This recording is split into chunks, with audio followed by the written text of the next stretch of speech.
নমস্কার বন্ধুরা, অঙ্কিতাস কিচেনে সকলকে স্বাগত। আশা করছি সকলেই খুব ভালো আছেন ও সুস্থ আছেন।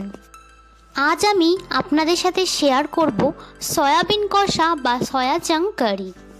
চটজলদি যদি কোনো সময় রান্না করতে হয় তাহলে কিন্তু আপনারা সহজেই সয়াবিনের কষা বা সয়া চাং কষা বানিয়ে নিতে পারেন। এটা রুটি, পরোটা ও ভাতের সাথে খেতেও কিন্তু ভীষণই ভালো লাগে।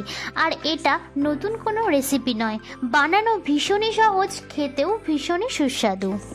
চলুন তাহলে দেখে নিই আমার আজকের এই সহজ পদ্ধতির রেসিপিটি। প্রথমে একটা পাত্রের মধ্যে জল নিয়ে নিয়েছি, এবার জলটাকে কিছুক্ষণ ফুটতে দেব। তারপর সয়াবিনগুলোকে এই জলের মধ্যে দিয়ে কিছুক্ষণ ভালো করে ফুটিয়ে নেব। এখানে আমি 1 কাপ পরিমাণ ছোট সাইজের সয়াবিন নিয়েছি, আপনারা চাইলে বড় সাইজের সয়াবিনও নিতে পারেন। 2 থেকে 3 মিনিটের মতো ফুটিয়ে নেওয়ার পর সয়াবিনগুলো অনেক সফট হয়ে আসবে। তারপর জলটাকে ঠান্ডা করে সয়াবিনগুলোকে চিপে একটি পাত্রে রেখে দেব। এবারে একটি কড়াই নিয়ে এর মধ্যে কিছুটা পরিমাণ তেল দিয়ে তেলটা গরম হয়ে আসলে আগে থেকে কেটে রাখা আলুর পিসগুলোকে দিয়ে ভালো করে কিছুক্ষণের জন্য ফ্রাই করে নেব। এখানে আমি আলুগুলোকে লাল লাল করে ভেজে নিয়েছি, এবারে একটি পাত্রে তুলে নেব।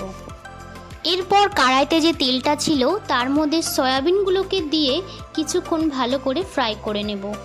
সয়াবিনগুলো ফ্রাই করে নেওয়ার ফলে সয়াবিনের স্বাদ কিন্তু দ্বিগুণ বেড়ে যায়।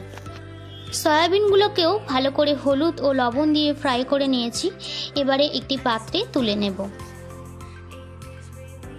এবারে রান্নাটা শুরু করার জন্য কড়াইতে নিয়ে নিয়েছি পরিমাণ মতো তেল। এরপর ফোড়নের জন্য দিয়ে দেব 2টো তেজপাতা, দারচিনি, 2টো এলাচ আর গোটা জিরে।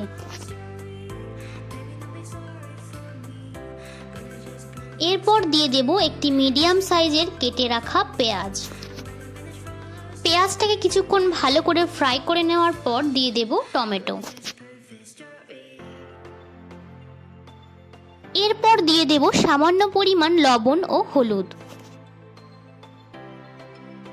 টমেটোগুলোকে ভালো করে ফ্রাই করে নেওয়ার পর এর মধ্যে দিয়ে দিচ্ছি আদা, রসুন ও লঙ্কার পেস্ট।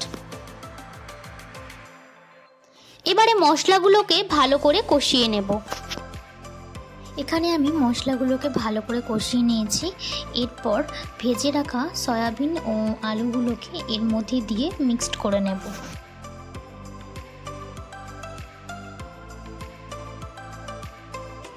সামান্য পরিমাণ জল অ্যাড করে এই সয়াবিনটাকে কিছুক্ষণের জন্য ফুটিয়ে নেব। আমি ফোড়নের সময় গোটা গরম মশলা অ্যাড করেছিলাম, সেই জন্য এখন কোনো রকম গরম মশলা পাউডার অ্যাড করছি না। আমাদের সয়াবিন কিন্তু সার্ভ করার জন্য একদম রেডি। আর সবশেষে যদি একটু ধনেপাতা অ্যাড করেন তাহলে কিন্তু ফ্লেভারটা আরও সুন্দর হবে। আমি এখানে ধনেপাতা অ্যাড করিনি, আপনারা চাইলে করতে পারেন, এটা অপশনাল। আমি এখানে সয়াবিনটার বেশি গ্রেভি রাখিনি, আপনারা চাইলে গ্রেভি রাখতে পারেন। আমাদের সয়াবিন কিন্তু সার্ভ করার জন্য একদম রেডি। তাহলে দেখতেই পেলেন কত সহজ পদ্ধতিতে আর কত তাড়াতাড়ি আমি এই রেসিপিটি আপনাদের বানিয়ে দেখালাম। আর আপনি যদি আজকে প্রথমবার আমার চ্যানেলে ভিজিট করে থাকেন তাহলে অবশ্যই চ্যানেলটিকে সাবস্ক্রাইব করে পাশে থাকা বেল আইকনটিকে অল করে নিন। তাহলে ফ্রেন্ডস, আজ এই পর্যন্তই, দেখা হবে আবার পরবর্তী ভিডিওতে। ততক্ষণের জন্য সবাই ভালো থাকুন, সুস্থ থাকুন। আমার ভিডিওটি পুরোটা দেখার জন্য আপনাকে জানাই অসংখ্য ধন্যবাদ।